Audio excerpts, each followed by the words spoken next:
Zee 24 तास एक पाऊल पुढे। बनावट कागदपत्रांच्या आधारे लाखो रुपयांचा निधी हडप करण्याचा प्रयत्न करणाऱ्या सुमारे 12 जणांविरोधात भद्रकाली पोलीस स्टेशनमध्ये गुन्हा दाखल करण्यात आलाय। जिल्हा परिषदेतील लघु पाटबंधारे विभागामार्फत सुरू असलेल्या योजनेमधून हा घोटाळा उघडकीस आल्याने जिल्हा परिषदेतल्या कर्मचाऱ्यांमध्ये खळबळ उडाली आहे। जिल्हा परिषदेच्या लघु पाटबंधाऱ्यामार्फत गावतळ निर्माण करण्याचे तसेच सिमेंट कॉन्क्रीट बंधारे बांधून देण्याचं काम केलं जातं। त्यासाठी जिल्हा परिषद सुशिक्षित बेरोजगार इंजिनियरकडून निविदा मागवते। अटी आणि शर्ती पूर्ण करणाऱ्यांना ते काम दिलं जातं। 2006 ते 2009 या 3 वर्षांच्या कालावधीत 15 जणांनी त्र्यंबक लघु पाटबंधारे हद्दीतील गावतळ्यांबाबत बनावट शिफारसपत्र आणि इतर कागदपत्र तयार केली। त्या आधारे गावतळे आणि सिमेंट कॉन्क्रीट बंधारे तयार करण्यासंबंधीचे आदेश मिळवले। त्याचा मोबदला घेत या सर्व अधिकाऱ्यांनी शासनाला फसवल्यानं त्यांच्या विरोधात गुन्हा दाखल करण्यात आलाय।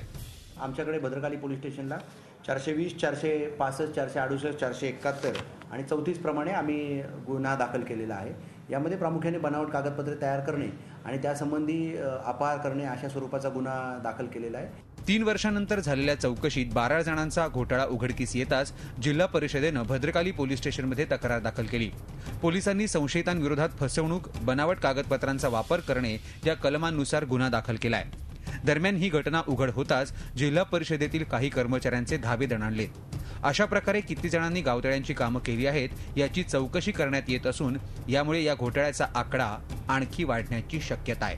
झी 24 ताससाठी योगेश खरे, नाशिक। झी 24 तास एक पाऊल पुढे।